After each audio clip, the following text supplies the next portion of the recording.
ఇప్పుడు మనం చేసుకున్నదే రేపు భవిష్యత్తులో మనం పొందుతూ ఉంటాం. కాబట్టి ప్రతిసారి కూడా మనం వికర్మలను చేయకూడదు, కర్మలను చేయాలి, మంచి కర్మలే చేయాలి. భారతదేశము సదా పావనంగా ఉండేది ఒకప్పుడు. అవినాశి ధనంలో చాలా గొప్పగా ఉండేవారిగా చేస్తుంది. లక్ష్మిని ధనం కోసం పూజిస్తారు.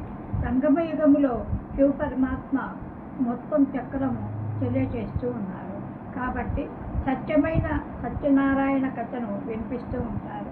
జ్ఞానరత్నాలను సదా దానం చేస్తూ ఉన్నారు.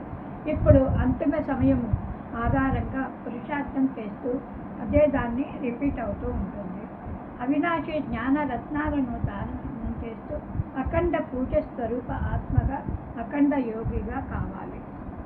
ఈనాడు స్వయం పరమాత్ముడు త్రినేత్రిగా తయారు చేశారు. దీని ద్వారా వాయుమండలానికి పంపుతూ ఉండాలి. నేను అనేది సమాప్తం చేయాలి. క్రోధాన్ని వదలాలి. స్థాపన కార్యములో సంపన్నంగా కావాలి. సంగమయుగములో సంపన్నంగా కావాలి. సదా ఆనందంగా జరుపుకోవాలి. ఎందుకంటే భగవంతుని పిల్లలైనాక మనం కష్టాలు నష్టాలు ఉండకూడదు.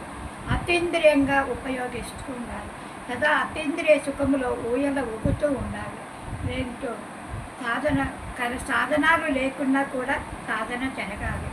దిల్వార్ పసందుగా ఉండాలి.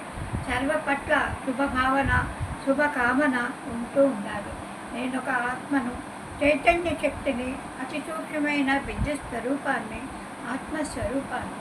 నేను ఆత్మను శరీరం అనే వస్త్రాన్ని ధరించి ఈ సృష్టి రంగస్థలంపై పాత్రను అభినయిస్తూ ఉన్నానని, సాకార ప్రపంచానికి అతీతంగా సూర్యచంద్ర నక్షత్ర మండలానికి పైన అఖండ శాంతిధామంను జన్మాంతరాలు అనేక నామరూపాలతో పాత్రను అభినయిస్తూ. ఓం శాంతి. ఇది విన్నవారు షేర్ చేసుకోండి, లైక్ చేయండి.